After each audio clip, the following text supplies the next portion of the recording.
Ah, monsieur le transporteur! Bonjour monsieur. Oh, encore un colis, je vous en prie, installez-vous. Oui, je prends les transporteurs chez moi, hein. Je sais pas si vous allez voir. Et est-ce que vous voyez qui c'est? Ah, il est de retour. Mais qui est-ce? Eh bien écoutez, on se retrouve pour un objet. Alors, je vous préviens tout de suite, ce n'est pas celui qu'on vous a montré la dernière fois. D'ailleurs, je vous invite à aller voir la vidéo de la dernière fois. C'est l'iPad 2021, l'iPad Pro 2021 avec la puce M1. Et on vous avait dit qu'on avait reçu un autre colis. Bah celui-là sera sur une prochaine vidéo. C'est pas immédiatement parce que, actualité oblige, il y a un nouveau colis que mon transporteur m'a ramené. Je sais pas si t'as remarqué, mais à chaque fois, j'arrive avec des petits colis. Je suis venu avec des AirTags, je suis venu avec des iPhones, un iPad, 12,9. Mac Mini. Et là, on a cette belle bête. C'est vrai qu'à chaque fois, le colis augmente. J'ai peur qu'un jour il ne passe plus. Je viendrai avec le matos. T'inquiète, je suis équipé. Je viendrai avec du matos. Alors, on va faire un tour de magie pour tout de suite voir ce qu'il y a à l'intérieur du carton.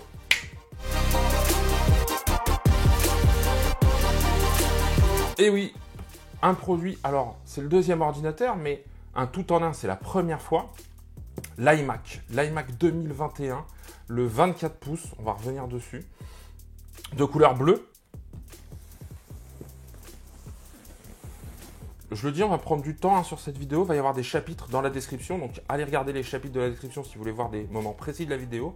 Je vous invite à la regarder en entier, parce que franchement, il y a beaucoup de choses à dire, et ne serait-ce que le packaging. Bon, on voit que c'est aux couleurs du Mac, on l'a pris bleu, d'accord? Et pointe de raffinement, mais je vais laisser t'en parler, je vais te laisser en parler. Oh, la petite poignée, elle est magnifique, ça, ergonomique. Je sais pas c'est quoi, c'est un espèce de... Je crois que c'est tissu. végétal, ouais, tissu végétal, je crois. Et de la couleur du Mac. Ouais, ça c'est énorme. C'est-à-dire que à l'intérieur, tout est de la couleur du Mac. On va regarder le déballage parce que, on le reçoit dans un carton classique marron. À l'intérieur, cette boîte-là, on va le déballer devant vous pour voir aussi toute la phase d'unboxing du carton et donc du Mac. Alors, vous ne voyez pas, hein, mais l'idée c'est de voir vraiment le unboxing. Donc, on ouvre le carton du Mac. Tu mettras un petit bruitage d'ouverture de coffre de Mario. Non, c'est Zelda, pardon. Je suis naze. Non, c'est pas grave, on va la garder. Donc là, on a des flèches qui nous disent de pousser le carton de ce côté-là. Et c'est là où la magie du packaging opère.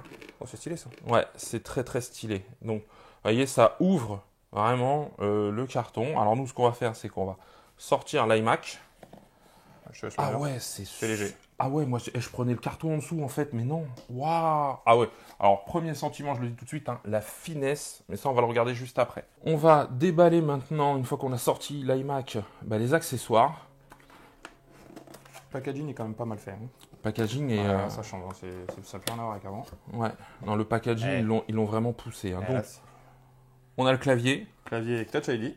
Trackpad, Magic Trackpad, de la couleur et les câbles du Mac, les câbles. Alors ouais, là ce que tu soulignes, et c'est hyper important de le dire, c'est que en fait tout est assorti. Eh bien écoute, je te laisse prendre tous les accessoires. Ouais, ouais. C'est parti. Ça c'est méga léger aussi. Ah, le câble Lightning tressé, ouais, de la même couleur. Et de la même couleur. Purée Apple, câble tressé enfin. Petit trackpad ici. Le trackpad. Petite couleur qui ressort sur le côté. Ouais.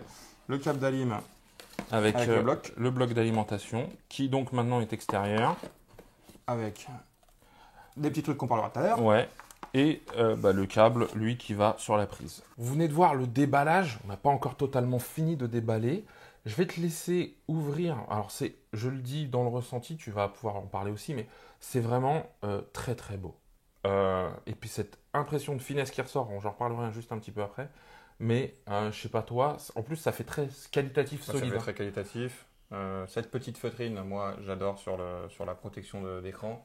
Le Hello. Le Hello qui est écrit juste derrière. Non, c'est vrai qu'il est au premier abord, il envoie. Ouais. Il envoie vraiment. Le pied est moins volumineux que sur les anciens Mac parce que pareil, tout est dans le côté rectangle. D'accord. Donc c'est quelque chose de très très significatif dans ce qu'on est en train de voir. Il se penche en avant, voilà, donc on ne peut pas le régler en hauteur, mais on peut régler l'inclinaison du... Plus facile à régler, je trouve, que les autres. Donc, la petite feutrine. Toujours le Hello marqué de la couleur de l'iMac. Et on ouvre ce petit écran ou pas? Ah oui, vas-y.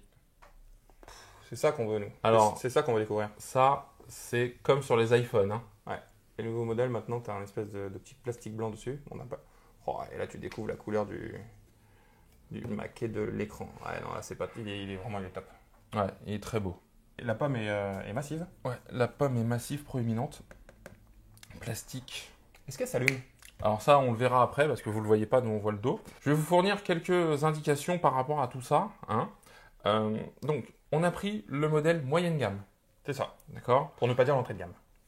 Quand même moyenne gamme. Non, moyenne gamme. On a pris moyenne gamme. Pourquoi? Parce que l'iMac est décliné en 7 couleurs, sauf pour l'entrée de gamme qui n'est déclinée qu'en 4 couleurs. Mais dès qu'on passe sur le milieu de gamme ou le haut de gamme, puisqu'il y a 3 configurations possibles, eh bien on peut atteindre 7 couleurs. Alors, il y en a plein divers, je vais vous les mettre à l'écran, vous verrez toutes les couleurs possibles. Nous on l'a pris en bleu, c'était une disponibilité, et puis il y a des couleurs qui étaient plus rapidement disponibles. Et puis bon, je regrette pas parce qu'il est beau en bleu, il faut le dire. On va le tourner. Yes, comme ça. Donc vous allez voir le tour tranquillement. Les reflets sont beaux avec la lumière. Ouais. Alors, la face avant est très pastel avec des contours d'écran blanc. Et ici, donc, un bleu mais qui est très profond hein, quand même par rapport à ça. Le pied, lui, qui est pastel, qui reprend un peu la couleur de l'avant. Et ici, donc, quelque chose c'est un bleu, mais vraiment très profond. Et donc, une pomme ici où on se posait la question, est-ce qu'elle va s'allumer ou pas? Alors, toujours au niveau des caractéristiques, c'est quelque chose de très léger. Hein. On pourrait imaginer une petite sacoche, une petite housse de transport, parce qu'il pèse 4 kg 480. Donc 4 kg 480, moins de 5 kg, c'est pour un ordinateur tout en un, c'est quand même très léger. Il est très fin. J'espère que vous le verrez bien. Il fait 11,5 mm d'épaisseur. Ça, c'est vraiment des points hyper importants. Alors, on va aller, moi, dans mes regrets aussi. Hein. On fait un déballage honnête. Qu'est-ce que j'entends par regret? Je trouve qu'il manque une petite pomme. Il manque une petite pomme ici. Ouais. Et j'ai vu des vidéos où certains mettaient les petits stickers qu'ils fournissent. Ouais, par nostalgie, ils le collent là. Ouais. Donc ça, c'est vraiment... Moi, je trouve que c'est dommage qu'on n'ait pas une pomme devant. Le contour blanc, alors ça fait rappel aux anciens iMac, au premier iMac, qui avait une coque en polycarbonate, et c'était blanc. C'est vrai que si les contours étaient un petit peu plus fins, ce serait encore plus design. Moi, voilà, ça fait partie des choses... D'écran bord à bord. Ouais, un écran bord à bord, ce serait génial, mais là, déjà, tu me les réduis déjà de moitié, je serais hyper content. Alors, je sais qu'en haut, il y a la caméra, donc ça sera peut-être plus difficile de réduire en haut, mais on y arrive sur un iPhone, donc... Et pourquoi ils n'ont pas intégré un petit Face ID là-dessus? Parce qu'on a le Touch ID sur le clavier. Effectivement. Mais les deux auraient été peut-être... Ah, la combinaison des deux, ouais, ça aurait été sympa. Donc, voilà. Là, on est en train de regarder tout ça. On va regarder les accessoires juste après. On continue à faire le tour du propriétaire.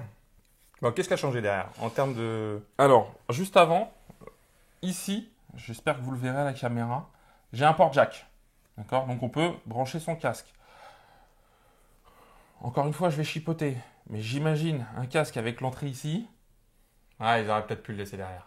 Bah, moi, tu vois, je préfère avoir le fil qui passe derrière, en dessous, que là, le truc qui ressort. Mais peut-être qu'ils ne pouvaient pas faire autrement. Et voilà, ergonomiquement parlant, la façon dont il est conçu à l'intérieur, ils n'ont peut-être pas eu le choix que de le mettre là. Je te laisse parler du bouton d'allumage. Ouais, le bouton d'allumage, il change pas des autres. D'accord. Exactement comme il est peut-être un peu plus gros ou peut-être plus renfoncé par rapport à avant, mais sinon il change pas des autres. 4 ports USB-C, 2 Thunderbolt. D'accord. Attention, c'est un point hyper important. Il y a 4 ports sur le milieu de gamme et le haut de gamme. Sur l'entrée de gamme, vous n'en avez que 2. Donc si vous voulez connecter beaucoup de périphériques, il n'y a que 2 ports. Sur l'entrée de gamme. C'est pour ça aussi qu'on a pris celui-là, pour différentes raisons. Le clavier aussi en fait partie, et d'autres éléments, mais en tout cas, voilà, je préfère le dire. Faites attention, c'est pour moi un point hyper important, sinon il va falloir un dock. Moi, encore un dock sur un Mac mini, je peux le concevoir, et encore, mais quand j'achète un tout en un, c'est pour éviter d'en avoir partout. Donc, si vous avez pas mal de périphériques, attention à ça. Et enfin, alors ici, je ne sais pas si vous le verrez bien, donc ici, le port d'alimentation, qui est aimanté. Ça, c'est vraiment hyper important. Le retour du MagSafe, enfin, qui fait passer aussi de la data, parce qu'on va le voir, mais il y a le port Ethernet sur le bloc d'alimentation. Donc il a deux fonctions. Au niveau des spécifications, le milieu de gamme qu'on a là, c'est 8 Go de RAM, c'est une puce M1, d'accord, 8 corps CPU, 8 corps GPU, 16 Neural Engine. La diagonale de l'écran, il parle d'un 24 pouces. Sauf que en réalité, c'est 23,5 pouces, la taille effective, hein, la taille sur laquelle on va avoir l'écran s'allumer. Et la résolution, eh bien, comme d'habitude chez Apple, on fait différent, c'est 4,5K. C'est pas de la 5K, c'est pas de la 4K, c'est de la 4,5. On est entre les deux. Mais je rappelle, c'est le premier modèle en iMac et c'est en remplacement du petit modèle. On avait un 21,5 pouces. Là, aujourd'hui, on passe au 23,5, 24 pouces, c'est le nom officiel, donc j'utiliserai 24 pouces. J'espère voir arriver un 32 pouces avec une puce encore un cran au-dessus. Là, je pense qu'on va avoir du lourd. Au niveau du son, 3 micros de qualité studio comme l'appelle Apple et il y a 6 haut-parleurs. Donc 6 haut-parleurs, on va voir comment sort le son de cette machine qui est quand même assez fine, mais ça a l'air d'être assez bluffant et ça peut intégrer donc du Dolby Atmos. Encore une fois, hein, je mets des guillemets. Le Dolby Atmos avec des enceintes partout, ce ne sera pas le cas, mais en tout cas, ça pourra aller là-dessus. Je te laisse parler de la webcam. Donc cette webcam elle est en 1080p, une nette amélioration par rapport à avant. En revanche, elle tire peut-être un petit peu meilleure partie par rapport à la puce M1, parce que sur les derniers iMac, elle était déjà en 1080. Mais bon, je pense que là, avec le processeur qui a intégré à l'intérieur, on devrait voir j'espère en tout cas, une nette différence. Au niveau des accessoires, Apple a poussé le raffinement parce que, comme on le disait, on est sur la même couleur que le Mac. La couleur pastel qui est sur la petite moustache, comme certains l'appellent, en bas du Mac, eh bien, on la retrouve ici. Donc, eh bien, écoute, je te laisse prendre le trackpad, je prends le clavier. Clavier trackpad. Donc, comme je le disais, alors sur le clavier, on le voit bien partout, hein. C'est Alu. Le clavier classique non étendu, on a pris un non étendu là, mais on peut choisir avec le pavé numérique. L'alu sur le côté de la même couleur. Pour le trackpad, le dessus est blanc et le côté bleu. C'est ça. C'est le Magic Trackpad 2, hein, comme on l'a. Les deux se rechargent en Lightning. Et le petit Touch ID ici. Ah oui, tout à fait, tu as raison. Le Touch ID, hein, qui important. va certainement nous changer la vie pour beaucoup de choses. Déverrouiller, payer avec Apple Pay. Peut-être accéder au trousseau, parce que c'est vrai que quand on veut aller au trousseau de mots de passe, c'est bien, on doit retaper son mot de passe, etc. Donc je pense que le Touch ID, c'est la bonne surprise du clavier. Moi, j'en suis content. Dans l'arrivée. Bon, ça, on va pas le déballer plus que ça, hein, c'est un câble d'alimentation classique. Par contre, sur l'alimentation, je te laisse faire ce côté-là. Oh yes. J'ai donc la partie, moi, aimantée et câble tressé. Là, qui est plutôt long, hein, du coup. Ouais, qui est même très long. Très long. Très long par rapport à ce qu'on a pu voir d'habitude. Ah ouais, je suis en train de me battre avec mon câble. Le câble, alors, donc, comme le disait mon frère, hein, tressé, ça c'est vraiment très bien. Enfin, un câble tressé. Au niveau de l'alimentation, donc ici, là, pour relier au câble qui va à la prise murale, et surtout ici, pareil, sur le modèle moyen de gamme et haut de gamme, on a l'alimentation qui contient un port RJ45 pour avoir l'Ethernet. Donc, c'est là où va passer le réseau. Je pense qu'ils ont beaucoup gagné en taille, c'est pour ça qu'ils peuvent avoir cette finesse, parce que sur les anciens Mac, l'alimentation, elle est dans le Mac. Là, aujourd'hui, elle est à l'extérieur. Ce qui est aussi un avantage, c'est que si notre alim grille pour X raison, on n'a pas besoin d'ouvrir le Mac. Voilà, donc on a fait le tour là-dessus. Alors, ce que je vous propose, c'est qu'on regarde comment ça se clipse dans le Mac. On a repris notre Mac et donc, on va installer le câble directement dedans. Donc, c'est il y a une bonne résistance. Ouais, il y a une bonne résistance. Alors, il y a effectivement, en fait, alors, on se demandait s'il y avait un sens. Ouais. Il y a bien une espèce d'encoche, en fait. D'accord. Comme un guide qu'on n'a pas besoin de trouver, parce qu'à partir du moment où il s'enfonce, alors il est bien alimenté, hein. À partir du moment où il ne se trouve pas, le câble va suivre le mouvement et rentrer dedans. Il tient très très bien, hein. Effectivement, on sent bien la résistance au niveau de l'aimant. Par rapport à ça, il y a un point que je souligne également et que je regrette, c'est qu'on nous a retiré le port pour la carte SD. Et je le dis, le protocole AirDrop fonctionne très bien. Mais quand on n'est pas qu'avec des appareils iOS, qu'on Ouais, fait une prise de son, Ça, c'est limite. faut passer par un adaptateur, un dock. C'est dommage parce que ce sont des machines qui sont faites pour les créatifs. Maintenant, ce qui est aussi à noter, si je regarde, c'est... Bon, là, on sent qu'il y a des ouvertures pour les haut-parleurs, certainement. Certainement une dissipation aussi de chaleur. Mais il n'y a pas d'évent comme il pouvait y avoir en haut avant. Il n'y a rien d'ouvert ici non plus. Donc, ils ont vraiment beaucoup confiance dans leur puce M1 parce que forcément, si on met pas d'aération, c'est que ça doit pas beaucoup chauffer. Hein. Et la preuve en est, j'entends jamais les ventilateurs de mon M1 en Mac Mini. Donc là-dessus, j'ai pas beaucoup d'hésitation. Pour finir ce déballage, cette partie déballage, eh bien, on va le mettre en route, d'accord? Donc En appuyant sur le petit bouton. il fait assez profond le Ouais. bong de départ et on sent une certaine profondeur. Donc en termes de haut-parleur, ça envoie. Hello. Regardez cette animation. Ouais, génial.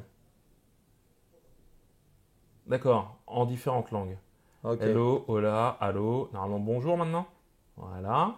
Tout de suite, trackpad reconnu. Hein. On les a juste allumés, on n'a pas eu besoin Ouais, de faire fait. quoi que ce soit Ouais. d'autre. Alors désolé, c'est pas très esthétique nos têtes, hein, mais l'angle de vision est quand même bon, hein, parce que là on est quand même très sur le côté pour faire la démonstration. L'angle de vision me fait penser à l'iPad qu'on a présenté la dernière fois. Ouais. Où on disait justement qu'en étant quasiment à 300, enfin À à 180. 180, pardon, on arrivait à bien déceler et déterminer ce qu'il pouvait avoir. Là, la configuration se fait avec iCloud. On vous a passé toute la partie où on a mis les identifiants, les mots de passe. Configuration, ouais. C'est assez rapide. C'est toujours la même chose. C'est l'écosystème Apple, donc c'est simple. Ça, c'est vraiment la force de cet écosystème. On y est. Configuration du Touch ID.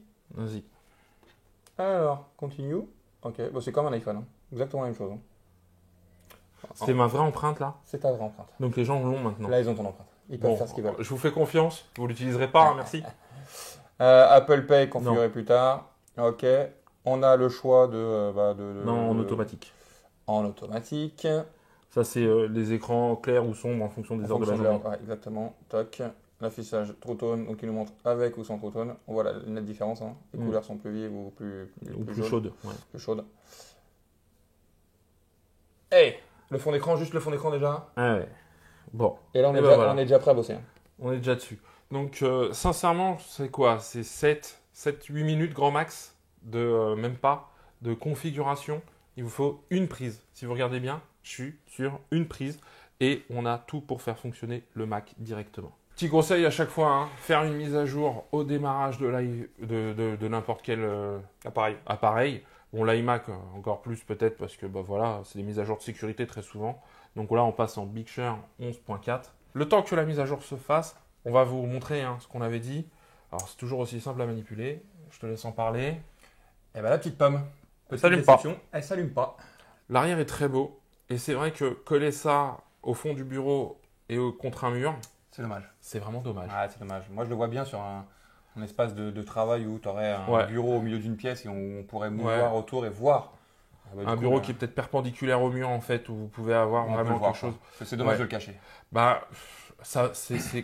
Vu que le design est quand même très bien, très réussi, très fin, il faut le dire, c'est hyper fin. Là, on a quand même un grand écran. 24 pouces, ça reste un grand écran, surtout si on travaille de près. On voit les choses bien, c'est bien défini. Mais c'est vrai que c'est dommage de perdre ce côté-là. En plus, c'est hyper épuré. Alors, c'est sûr que faut imaginer que si les 4 ports là sont pris avec des câbles et tout ça, ça va être un peu moins chouette, un peu moins joli. Donc, un petit câble management, on pourrait imaginer les faire tous passer ici et redescendre par là, ça peut être sympa aussi. Mais si on reste sur cette configuration juste classique, c'est vrai que là, ce serait dommage de se priver de cet arrière. Le déballage, la mise en place de l'iMac a été fait.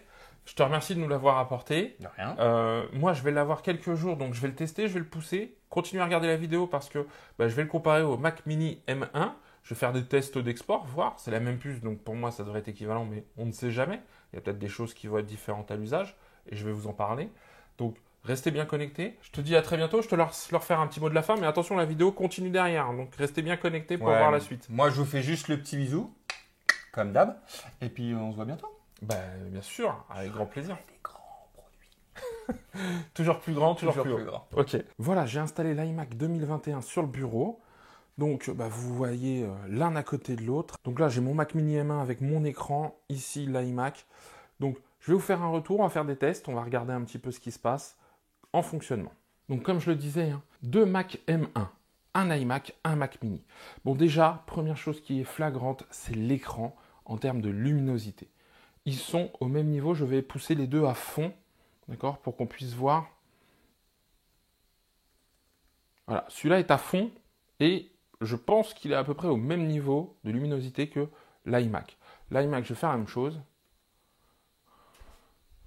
Voilà, donc l'iMac est plus lumineux, hein, ça se voit tout de suite. Donc au niveau de la taille, eh bien franchement, je le dis, moi, mon 27 me va très bien. Alors que là, le 23,5 pouces de diagonale réelle, eh bien ça fait petit pour moi. Même s'il est vachement plus lumineux, même s'il est beaucoup mieux défini, eh bien ça fait petit. Donc là, on a du 2560 par 1440, là on a le 4,5K. Donc forcément, c'est plus net, plus défini, plus fin.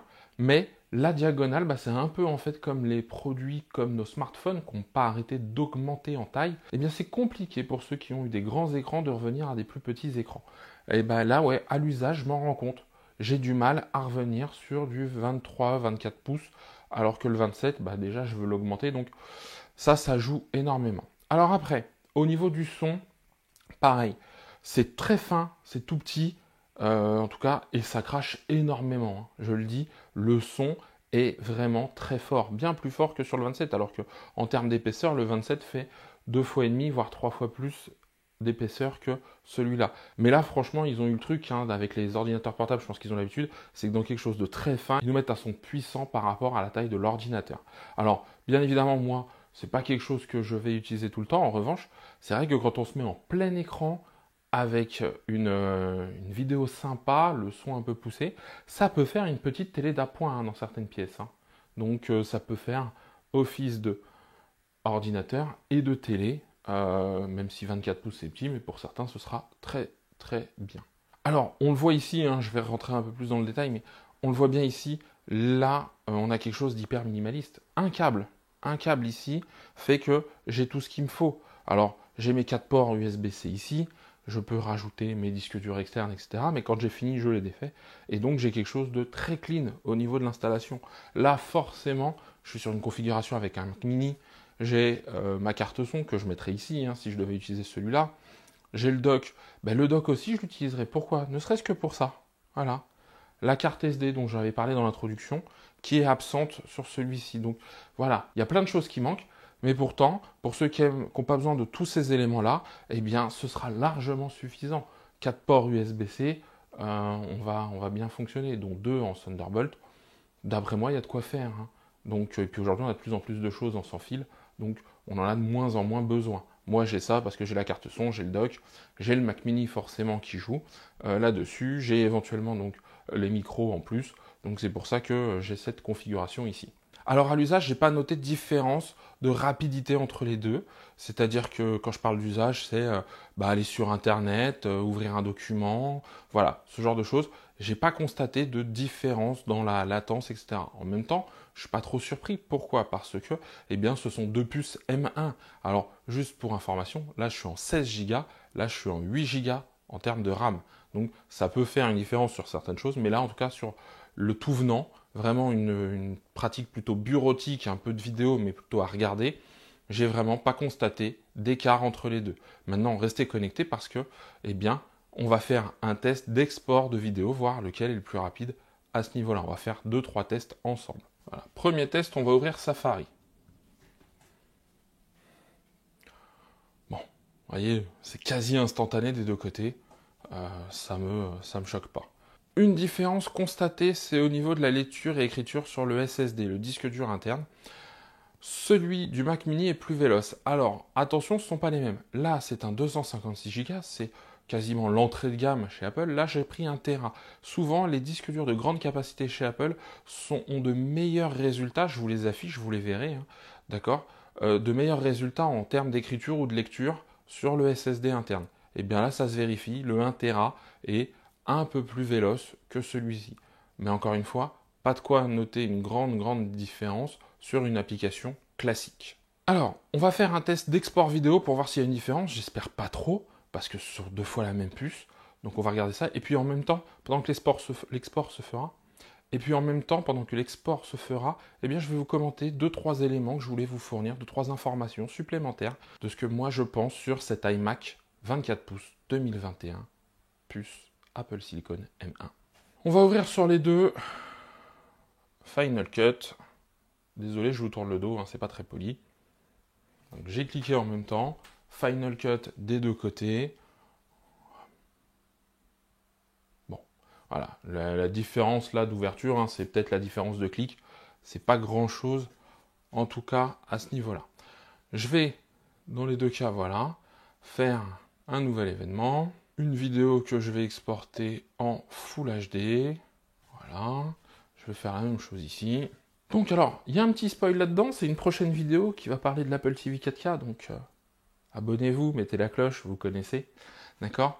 Donc là, je vais déjà importer le Rush. Le Rush fait à peu près 4 Go et quelques. Bon, les deux sont là, c'est quasi instantané. Voilà, je les ai mis tous les deux dans la timeline, et donc là, il me fait un rendu. Donc je vais lui laisser le temps de faire le rendu. Je vais afficher des deux côtés le pourcentage. Ça joue à moins d'une seconde. Hein. Donc sur l'iMac, je suis à 15%, 18% sur le Mac mini.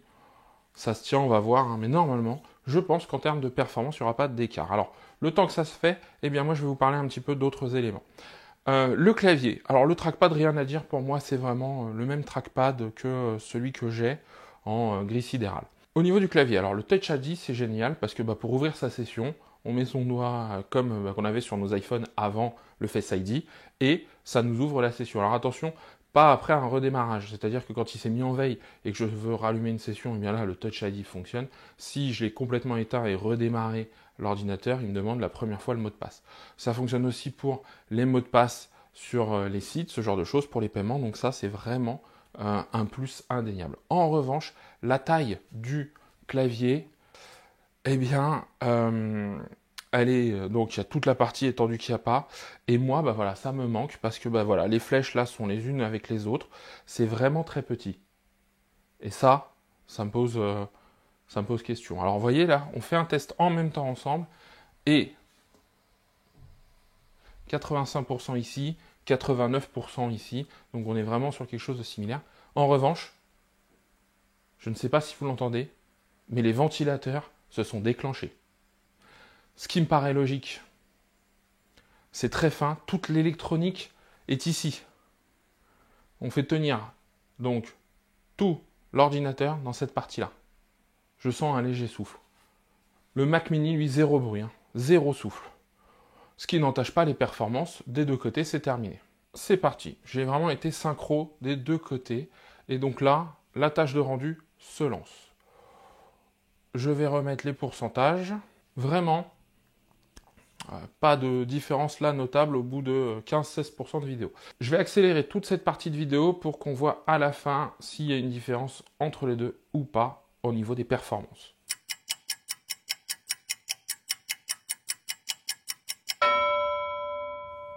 Le Mac mini vient de terminer, l'iMac vient de terminer. Donc vous voyez, c'est quasiment simultané. Il n'y a pas grand chose à dire là-dessus. C'est vraiment quelque chose de très très similaire. Mais c'est la même puce. Et on voit bien que le 8 ou le 16 Go là n'avait pas de différence. Et je n'ai pas entendu le ventilateur pendant la partie export. Le seul moment où j'ai entendu le ventilateur de l'iMac, c'est au moment du rendu dans la timeline, quand j'ai importé en fait le Rush dans la timeline. Voilà ce qu'on pouvait dire sur le test de performance en vidéo. Alors maintenant, ce que je vous propose, on va mettre de côté le Mac mini, on a vu. On peut comparer esthétiquement, etc. On va aller regarder parce qu'il y a quand même des petites spécificités sur l'iMac 2021, cet iMac M1, dans des effets cosmétiques en fait par rapport à ce qu'on a pu voir. Donc on va changer un peu l'angle et on se retrouve tout de suite. Donc on se retrouve devant l'iMac, je suis en train d'enregistrer l'écran en même temps, donc comme ça je vais pouvoir jongler entre différentes vues pour vous montrer les détails. Alors, j'ai remis le fond d'écran qui était fourni d'office avec l'iMac et qui correspond à la couleur de l'ordinateur. Il y a des petits changements, comme je le disais tout à l'heure. Alors, c'est dans les réglages et c'est au niveau de l'OS. Si on regarde, bah ici, en fait, j'ai Touch ID. Touch ID qui apparaît et que je n'ai pas sur mon Mac Mini M1. C'est normal, j'ai pas le clavier. Déverrouiller votre Mac, Apple Pay, iTunes Store, App Store, Apple Books, remplissage automatique des mots de passe. Voilà tout ce qu'on peut faire avec le Touch ID. On peut rajouter des empreintes si on ne va pas toujours utiliser le même doigt. Et on peut même l'utiliser pour la permutation d'utilisateurs. Il y a un autre élément aussi qui change. Alors au niveau des économiseurs d'écran, on en a un avec Bonjour, le fameux Hello. C'est un petit clin d'œil sympa. On va faire un test de la webcam, parce que la webcam avec les micros, c'est important également. Donc, on va faire un enregistrement vidéo. On va aller faire quelques réglages. Donc, caméra Face ID, enfin FaceTime, le microphone de l'iMac, la qualité maximale. Et donc, on se retrouve là avec ça. Donc, eh bien, je lance l'enregistrement. Et voilà, donc là, je suis face au Mac et on voit tout ce qu'il peut y avoir par rapport à ça. Donc, bah, c'est plutôt pas mal. Si j'ai besoin de me cadrer, eh bien, je peux utiliser les éléments de mon bureau. Ça, c'est l'avantage. Pourquoi je fais ça? Parce que l'écran ne se monte pas, ne se règle pas ni en hauteur, ni en inclinaison. On peut juste faire la bascule, et bien là forcément, là voilà, je suis mieux cadré puisque je suis debout pour cette partie de vidéo. Et je vais me remettre à la hauteur de travail habituelle. Voilà, il redescend, il me cadre comme j'ai l'habitude de travailler. Donc, alors bien sûr, je pourrais jouer là-dessus en faisant ça. Voilà, je suis mieux cadré comme ça. Donc, ça donne une idée, je la mettrai en incrustation, de ce que ça peut donner en termes de qualité. Donc la qualité, elle est bien meilleure que sur mon écran Apple Thunderbolt Display 27 pouces, donc à 10 ans. Je crois que la caméra avait déjà été améliorée sur la génération d'avant des iMac. Est-ce qu'elle tire mieux parti de la puce M1? Je n'en sais rien, mais en tout cas, la qualité est correcte. Le son est pas mauvais. Il est même correct. Pour faire de la visio, c'est très bien. Ça résonne un peu, c'est normal. Je suis face à un mur, donc il y a cet phénomène-là. C'est sûr qu'avec un micro, comme j'ai pu déjà vous présenter, le son est bien plus contenu, bien plus proche de la personne. Il n'y a pas cet effet de réverbération contre les murs. Mais c'est très correct pour faire de la visio. La qualité vidéo aussi est pas mal. Bon, je m'éclaire avec une lampe là assez forte, mais je pense qu'on peut en tirer parti. Et le gap par rapport à d'anciens modèles qui n'étaient pas encore avec cette caméra-là, il est assez important. Voilà, on a fait le tour de tous ces détails. On se retrouve face caméra et sur un autre angle pour la conclusion. Donc on arrive à la fin de la vidéo. Elle est déjà assez longue comme ça. Je vais juste récapituler rapidement. C'est une bonne réussite quand même, cet iMac M1. Ce que je veux dire, c'est que c'est très léger, c'est hyper design, les coloris, l'écran, le Touch ID au clavier, l'Ethernet sur le boîtier d'alimentation, le son qui est bon aussi, et la puce M1 qu'on connaissait déjà et qui est très performante. Donc c'est un bon cru, d'accord? Maintenant, il y a des choses, moi, qui vont faire que je ne vais pas le garder. La taille de l'écran, c'est trop petit. Moi, je veux plus grand aujourd'hui, et donc là, ça va pas me convenir. M1 pour M1, on a vu, les performances sont quasi similaires, donc je vois pas l'intérêt de ne pas avoir une amélioration pour moi aujourd'hui sur la puce. Je me pose la question aussi du tout en un. Aujourd'hui, je trouve que le Mac Mini, c'est vachement bien parce que, ça me permet éventuellement soit de changer l'ordinateur, soit de changer l'écran et de faire évoluer au fur et à mesure.